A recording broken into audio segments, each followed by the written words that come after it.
Hello, this is Yayoi Komiyama from Brain to Belly, and welcome to the Spanglish World Networks on Zingo TV, channel 250 and 251. Please remember to download the Zingo TV app on your respective app stores, iOS and Android devices. And while you download, make sure to rate and leave a comment. The app is free. Zingo TV is also available on Google Chromecast, Amazon Fire and Fire TV sticks, Roku and Roku sticks, and also on all smart TVs 2016 and forward. So welcome. Today I have an amazing coach and guest, my new friend, Coach Ambereen, and I want to welcome her to the show today. We tried a couple of times and we rescheduled and whatever. So today it finally all came together. So I am very happy with that. And it was funny when I just said that, I just got chills. So that just means the whole universe is telling us this is meant to be.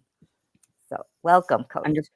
Thank you so very much for having me. I think it's an honor when I had you on my show too. I learned a lot about simplicity, a lot about complexities of culture and how they kind of take us and tear us apart in directions that we're not even too sure of.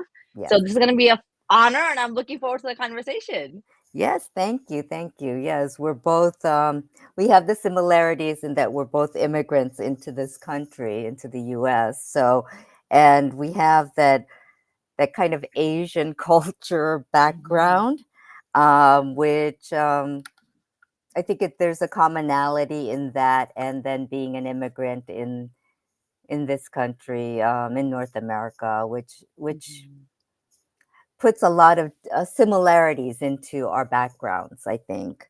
And I know that you emigrated here when you were 10, I think. So that's kind of like the opposite of me. I went back to Japan at the age of 11.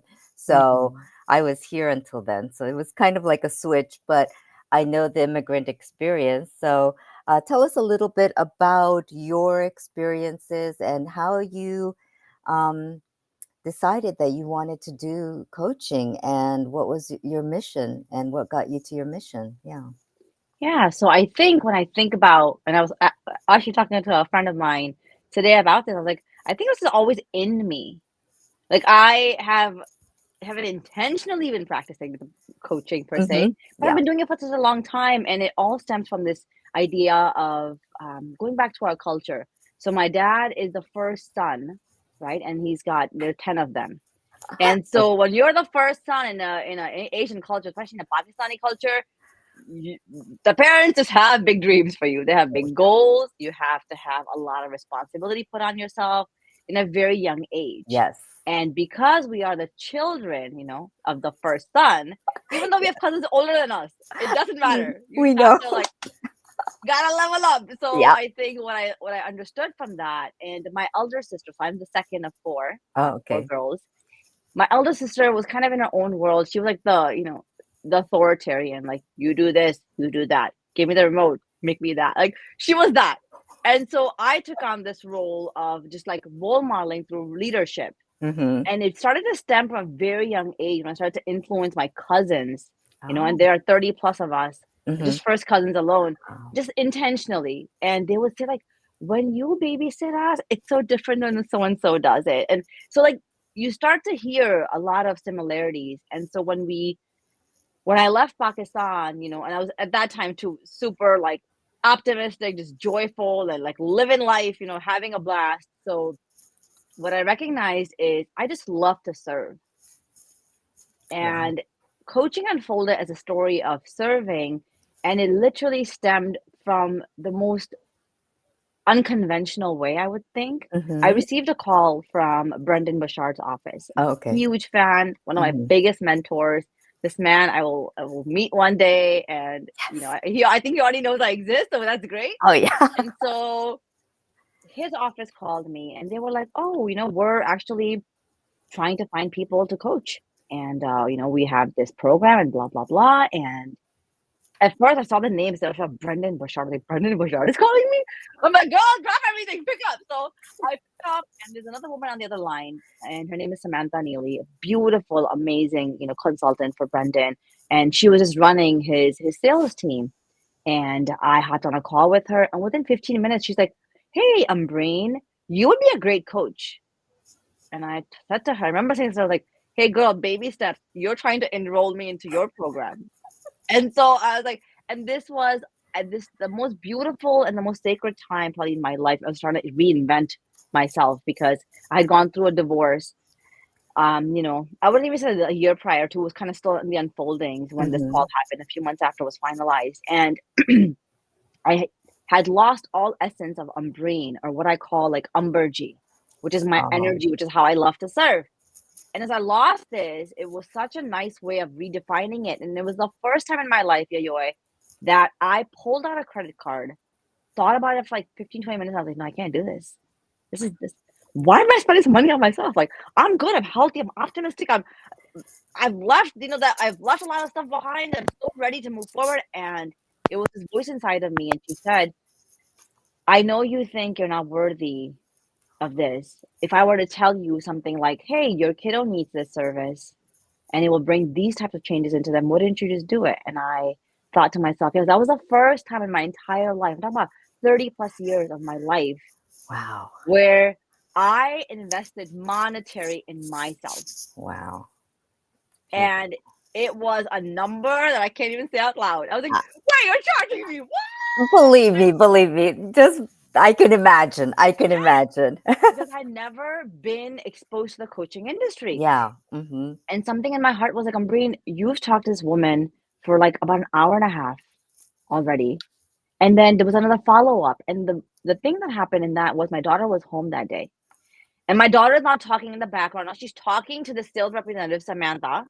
And they're like hitting it off. And she's like, Ambreen, become a coach. And so she planted a seed. And what I did then is I ran through Brendon Burchard's high performance coaching curriculum. For about 2 years. I invested in myself. And Yayoi, I saw the shift in me where I never dipped in my divorce. There was no dip. It was just like a climb up. Yeah. And I know what you mean. become aware, you become conscious, you become connected, you do the things that matter to you, you add joy, you add productivity, you add the right amount of energy. Like, the program is legit. So then I thought, well, she already planted the seed in 2021. While I was still working a corporate job, I became a certified high performance coach. And it's because I know it works, I want to pour that in, to actually to families. That's where my people are. My people are families, because for me, I began this journey with leadership. Yes. Because I had a huge influence on an unfolding with leaders, and I was like, they get me, I get them, I push them, and they loved it. In corporate world, they just love the free coaching. Yeah. But once you're like, pay for it, they're like, oh, yeah, we don't know about that one, right? Yeah, exactly. And you discover and you learn. And so what I started to do, I went back to that basic thing of like just the pen to paper. I was like, yo, God, like, what's going down? Like, all these people, hundreds of people know me. They speak so highly of me. They've said it to me. They've said to other people, the CEOs, the presidents. What is going on? And the realization was, you're not meant to coach leaders. You're meant to coach parents who are leaders of their homes. However, most of us aren't intentionally leading. Yeah. I love that. Yeah. And so that's where the sweet spot of, parenting and coaching came into being. And I think the way that I'm doing it, I haven't really heard anybody else do it, where it's mandatory now for both partners, or I like to say companions, both, the mom and the dad, the husband and the wife, the mom and the mom, whatever that dynamic is for you, for both of them to go on that journey with me. So that way they can both elevate together and build that harmony, connection, love. And, this essence of this is what truly matters in the home. Wow, that's beautiful. Yeah, I love that. I mean, we are all leaders of our own, I don't know, our own worlds, right? Our own bodies, our own spirits, souls, whatever. And I love that you're saying that the families, the parents, whatever, mom and dad or whatever, the two parents can work together to create that synergy of leading together so that the whole family grows, into, and it's like that, it's almost like the triangle, the pillar, because they are going to be the pillars that lead the kids. And I love that, because leading is really what we need to do. And it's really about owning up, isn't it? Owning up your power, revealing in your own power and your essence. And I see that in you all the time. Whenever I talk to you, I see your essence, and I could feel your essence. And it's very contagious, which is great. It's a good contagion. And I love that because I could see how in your coaching you can influence, your energy is infectious, that people will get that energy and say, okay, I can do this. They can feel that I can do this. And with you coaching them and guiding them, I think families can find that that harmony. Yeah. So I love the fact that your show, I know you have a show here on the Spanglish World Network, just like I do, and called Lead with Intentions. And that's really, I love that title because, when we're intent and when we have that consciousness. Yeah. So, yeah, tell me a little bit more about how I know that you said that coaching kind of came to you from through after your divorce or while you were going through the divorce and all this and that.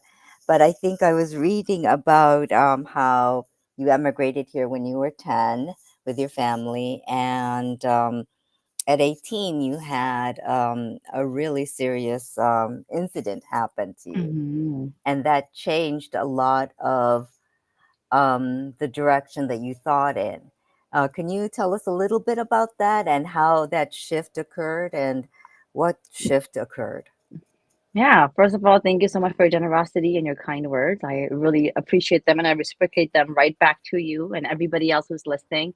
There is so much greatness and goodness within ourselves that we often don't cherish. So start to celebrate yourself a little bit more, folks who are listening. As for what happened to me, so I've always been somebody who's, so to speak, a trailblazer. Like Mm-hmm. I was the one calling up my uncle to say, hey, why does my aunt always have to cook for you? Like, why does she have to do it? I love. Or like, why does she have to do your laundry for you? It's literally grab, toss, start. Like, it's not like we're in Pakistan hand washing clothes anymore, right? And so I've always been challenging the culture element of it because our culture, the Pakistani culture, is so different from the religion of Islam. They're just like almost opposite in some ways. Mm-hmm. So I'd always been somebody who knew life to be, a beautiful journey. But I think sometimes God sends us these huge incidents that happen. Yes. That really just solidify like your existence. Yes. So I was 18 years old and I was the youngest in our, probably in our whole khandan, or what we call it, like extended family of like 300 people. To get my license, I was literally 16 when I got my license. Wow. Against my dad. My dad was like someone who would like keep me in the house for 35 without a license. He was that type of man, right? Yeah, I know And that. I got the license and, he wouldn't let me drive as much as I wanted to or needed to. And one day it was like, I showed up at my uncle's house with my dad. We had to go to a party. And so my grandfather, was coming back with me and my dad had to go run some errand before the party. And it was a pretty long drive, so to speak, 35 plus minutes. Okay. My dad was very specific, no highways, blah, blah, blah. I was like, okay, like, got it, Dad. So my grandfather was sitting next to me, and he's one of those people who's really impacted me because of the way that he's led his life, the changes that he's made. And when you hear his story, it's profound. And he's like a linchpin. He's literally a linchpin. So he's sitting next to me, and he knows exactly where to go. And this man is kind of nearing blindness, but he just knows. Wow. So I miss a turn. And I'm like, oh, I missed it. And he goes, yeah, you have to kind of take like this dodge, like this little side, street. And then I was like, oh, it's fine. Can I just make the next right turn? He goes, yeah. And then we're going to have to make a left. Now, as I'm making this left turn, something in my heart is like, oh, it's like a little hilly. And that thought comes. And I make a left turn. Like I see nobody. All of a sudden, I'm in my Honda Accord. There's a 4x4 Ford Expedition coming my way. And I was like, it's going to be a head-on. So I swerve right. The woman tries to save it, and she swerves left, and gosh. boom, we literally hit each other. She hits me on my side. Oh gosh.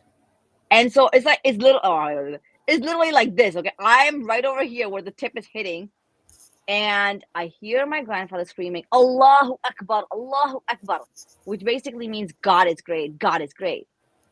And in that instant, I don't know, I'm 120% sure I became unconscious. And then my head came back up, I saw to my right that my grandfather is just like, he's screaming and his belt is just locked. Oh my God. I'm trying to open, so I get into the back seat and try to open the door. The door won't open because right next to the door is the mailbox. Oh gosh. Talk about epic planning by God, right? You have no cell phone at that time. The woman is screaming at me like, "What is wrong with you? Wow, where were you looking? I have 2 kids in the car, and what were you doing?" And I was like, you know what? I get it, woman. Because I have cousins, I've babysat enough people to know the value of these little humans, and as parents, we want to protect them. And she's getting angry because her airbags flew open, her kids are there. Now I'm literally running out the car, stopping random people to ask for their phone. And as the journey unfolded, my grandfather literally couldn't come out. So the ambulance came and they had to cut the mailbox, right, open the door, and he was unconscious. Oh gosh. Became unconscious. And in this point in time, I'm 18 years old. I'm like, oh my God, what did I do? So now I call my mom and dad. And I'm like, Mom, I'm on these streets. I got into an accident. And she's like, sweetheart, those streets, they don't ever connect. And it's like, Ma, I'm standing in front of it. And like now she's like, okay, she can hear my worry and my agony because she doesn't know what's going on with my grandfather. And I asked the man, like, are these two the streets? And he goes, yeah, they are. And so I'm like, Ma, she goes, okay, you know what? It's okay, I'll be there. And what I don't know in the background, my mom called the police department and she's like, there's an accident near here. Give me the exact location. There was no GPS back then.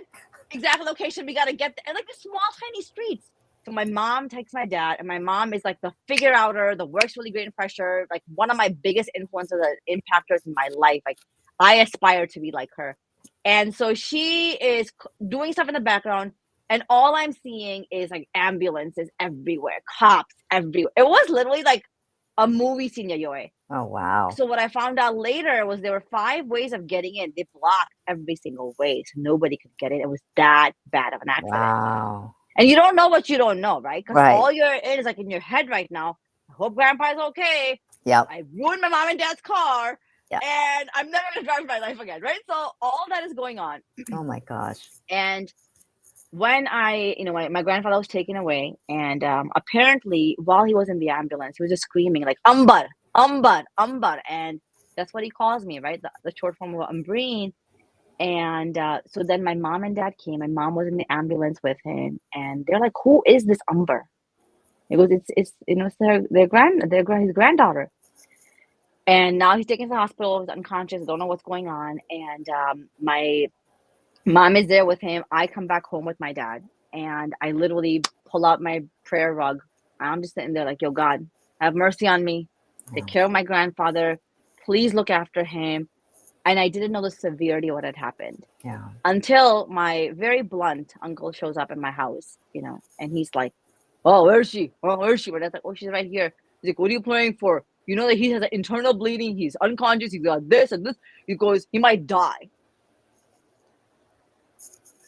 And I can still feel it when I say that. I can still feel it where my heart sank, and I was like, I can't be the reason for his death. I can't live with myself because he impacts thousands of people on a year-to-year basis, probably millions of people in his life. So back to the rug, back to crying, back to surrendering and asking God. And what I realized in that folding was nothing happened to me, not a scratch. The man has internal bleeding. The car hit me from my side. Yeah. He's got internal bleeding. He can die. The woman has challenges. Her kids went through stuff. And nothing happened to me. And so that message is very evident that you're destined for more. Yeah. Definitely. And from then on, I kind of started to just add a lot of consciousness and awareness of God and spirituality into my life, even more so, like an elevated level. Right. When I went to go see my grandfather was getting mad at my mom and my dad. They were like, "Where is she?" And they're like, "She's totally fine." He goes, "Don't you dare lie to me. I know she's dead." He said, "I saw the car coming. Yeah. I know she's dead. You're all lying to me. Oh You my gosh. tell me the truth." And they're like, "No, Dad, she's totally fine." He's probably like thinking, "Okay, I'm not that old. I'm not that dumb. I'm a pretty wise guy. Like, what do you say?"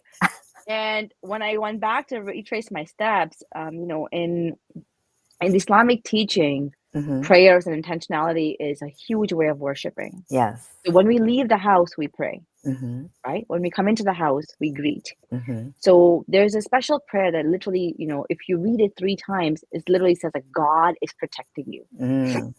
Right? The first time was my dad and I left. Second time we went somewhere. I stopped over with my dad. Second time. Right. Third time with my grandfather. Yeah. And I honestly, to this day, believe I was reading that specific prayer 3 times where God was watching over me. Yeah. So when I went to go see my grandpa later in the day, he was crying. And he goes, "So what if I die? I live to see all of you." He got healthy and well, back to his amazing, wonderful self. The internal bleeding stopped after 2 days.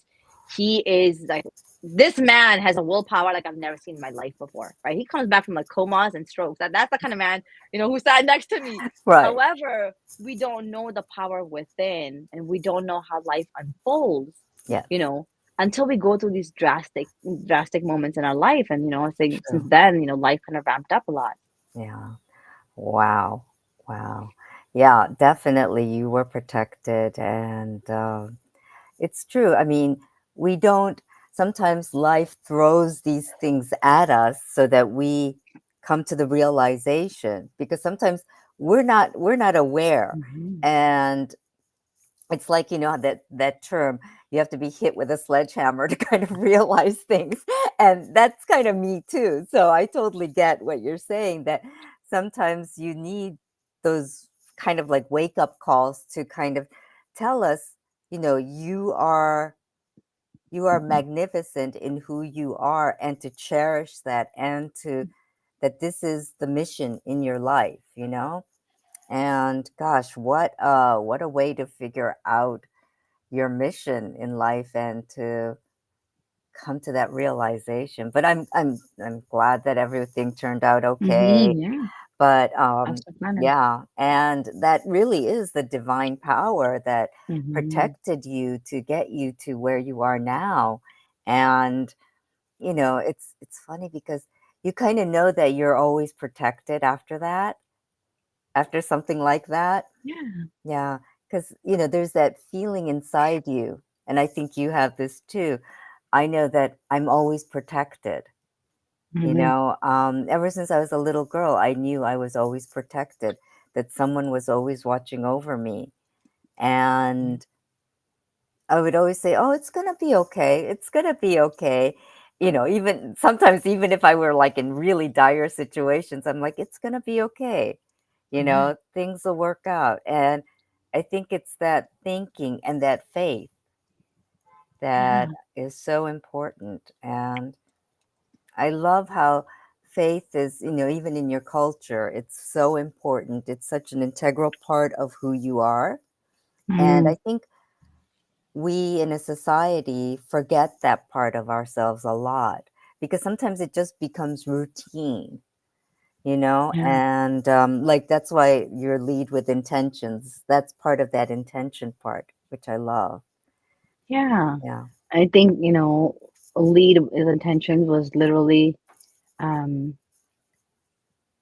there have been many times in my life where God serves up things, people say on a silver platter. I like to say on a gold platter, right? It's so elevated that all you have to do is like just pick that. And there's no decision to make. It's just like one thing, just pick it, and that's it. And so it was one of those things where God literally put, Eduardo in my life, and the way that he just was. The person that he showed up as, and just like this calm, chill demeanor where I'm like, I complicating it? Is it really that simple? He's like, yeah, just I'm just thinking and blah blah. And when that idea kind of just came right off the top of just being a guest on a different show. Yeah. And it was beautiful because I had told myself to start creating like a podcast, and it was like God's way of saying, why would you do all the struggles of a podcast when you could just podcast, right? I was like, and I did, and I, led with my heart, and what lead with intentions kind of wasn't that name actually got changed. Oh, 2 weeks before I went live. I was gonna say it was, you'll still probably see it in like some of the social media posts. It was supposed to lead with purpose. And I thought, and same thing again, back to that pen and paper, like yo Malik, like what's going on? Is this the right name? Something isn't right. And what I understood is like purpose is used already heavily enough, However, some people may not know their purpose right now, but they're living really intentional lives. Yes. So how can I show that greatness, you really tap into greatness when you just become more intentional? Yeah. The way you talk to your kids, the way you see your partner or your spouse, the way that you greet the stranger, the way that you communicate with your team. It doesn't matter what it is. Yeah. Intentionality is it's like a moment to moment thing, right? So yeah, and it's really being involved in it, and having your spirit and your heart into that action. And I think that's what is really important about that. And I love that, because when we do live that way, and this as well, everything just aligns.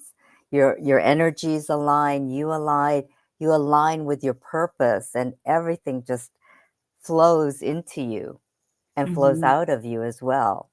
And just as I'm saying that, I'm getting all these chills. Oh my gosh, I know. I'm like up there saying, okay, yes, I know. And it's just amazing how everything, just with one small shift here, that awareness piece or that intention piece, can create so much magic for anyone if they so choose. And I just love that.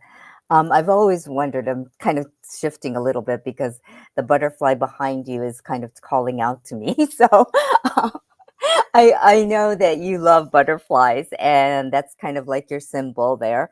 And could you tell us a little bit more about that? I think our viewers are curious as well as me. Definitely. Yeah. I love me my butterflies. I do.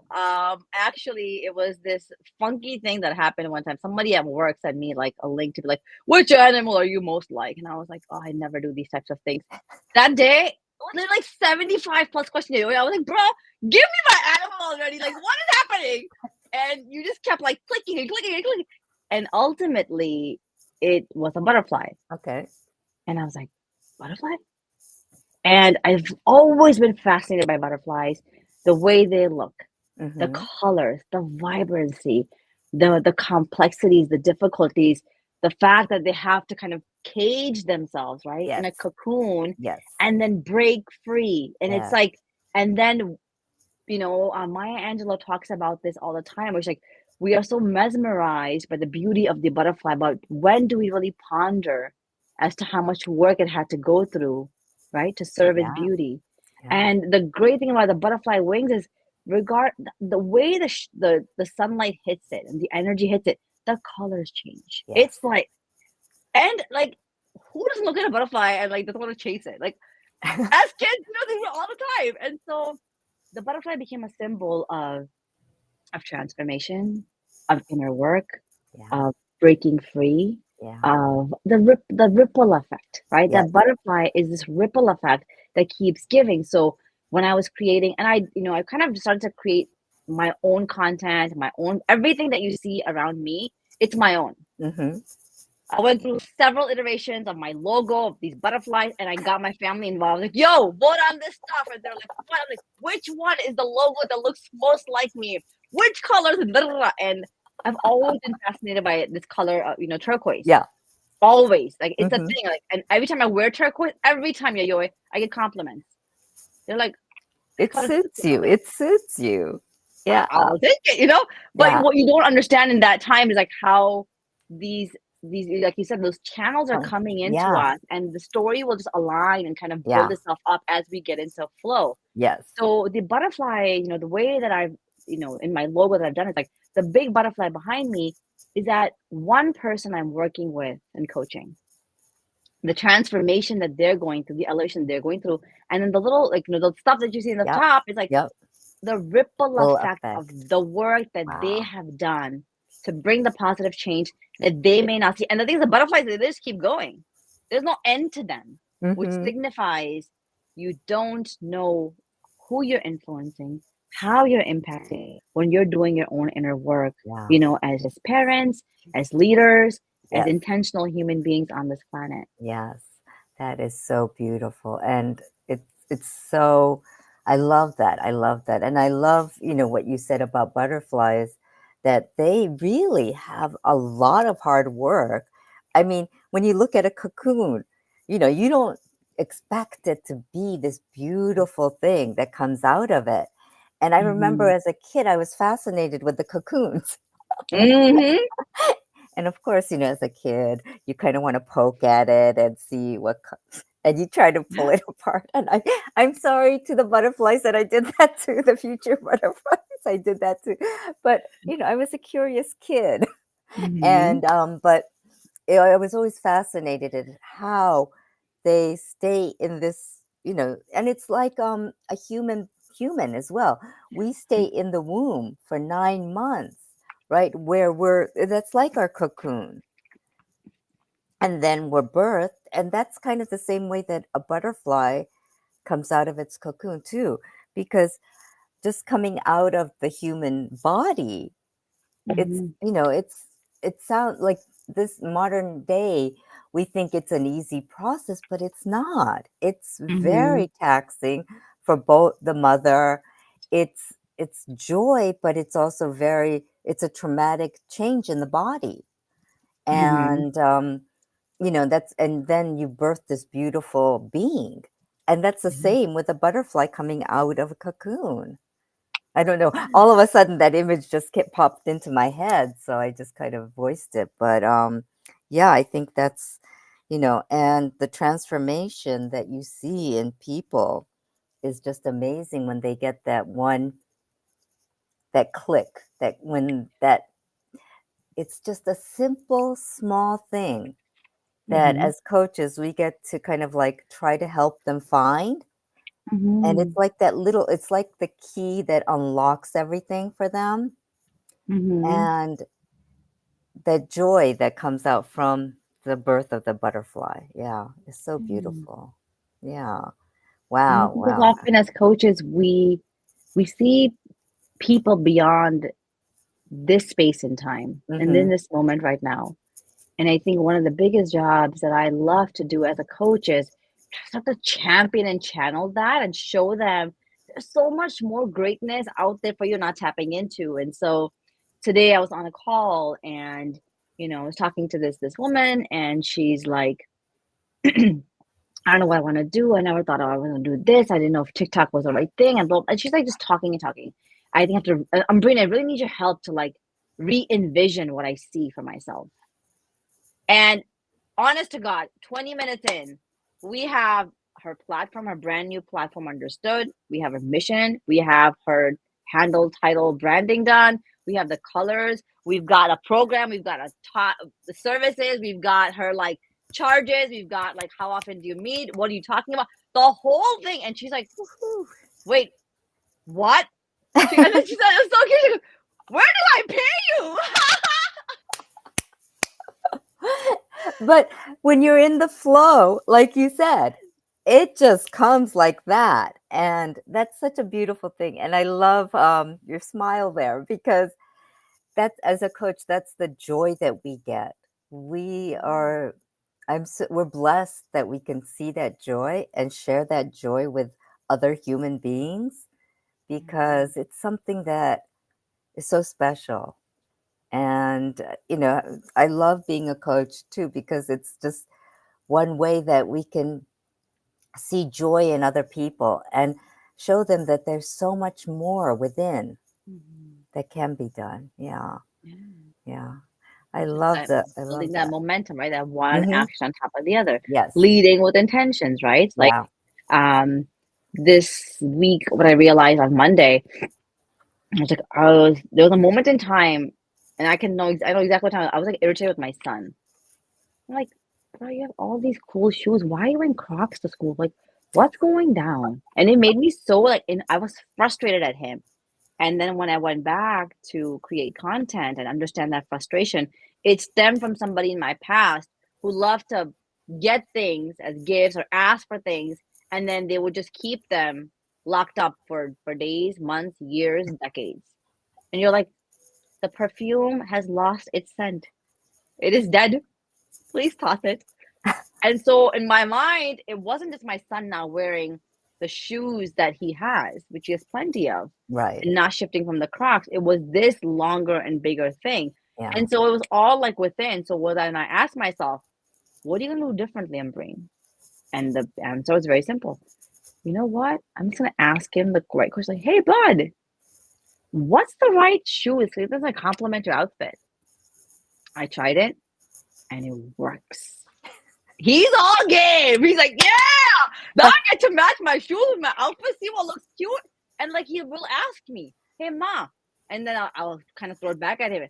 Hey, Ma, I was thinking these ones. And I was like, oh, yeah, that blue, that wolf that you have on it, that is going to complement that shoe. It's going to spice it all up. So now we really shifted from this, like, I'm irritated, Crocs, I want to hide you, to now saying, oh, wow, we have a plan. And I think as parents, it's like these simple shifts that we don't make because we don't normally have a choice to make them. I don't think that as parents, we intentionally do bad or make it harder for our kids or ourselves.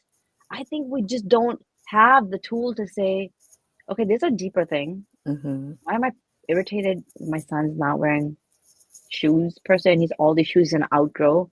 What's the thing? And I was like, oh, it's that thing. Okay, what am I gonna do? Let's take a pause. And the celebration, like it's a thing now. We celebrate the shoe. And so, of course, every day he's busting out with like the right pair of shoes to complement his outfit. And I think, it's as parents, if I could share one thing, it's like in that moment, don't take it so personal.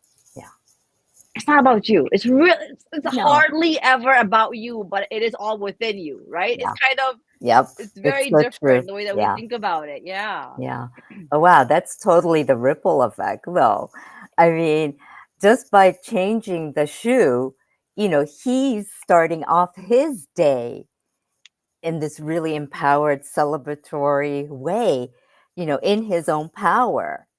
And that you can, as a mother, that you were able to send him off to school in that way is the most beautiful thing that you can do. And that's so beautiful. We do a lot of stuff. We do. We have a whole ritual before they get on that school bus. That's to make sure that mom's already been in their ears. And sometimes you get a lot of like, oh, God, what is this? And you're like, right, like, mom's not gonna let you go, so just do it. And so it's literally a simple practice with just 3 questions and one answer, one word or one sentence answers that they have to do as they part ways. That's beautiful. So parents out there that's listening to this, think on that. That is an intention piece that you might want to consider. And see, I mean, look at the ripple effect that it caused. The ripple, it's such a beautiful ripple. And to know that you can start that with your child, it's such a beautiful thing that you can offer your child and your family.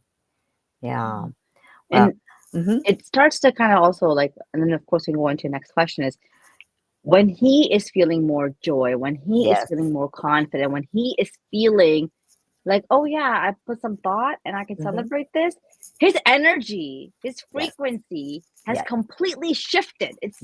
And now every interaction will feel that. They may not say like, hey, bro, like you're elevated today. they'll just be happier. They'll just be kinder. They'll just be Yes. nicer. Yes. And it's all this simple shift of the quantum field kind of exists within us. And we're shifting that field, Yes. and the ripple effect becomes even bigger, a bigger impact Oh, than yeah. that minor one that he may have just like, said hi, hello to somebody. Yeah.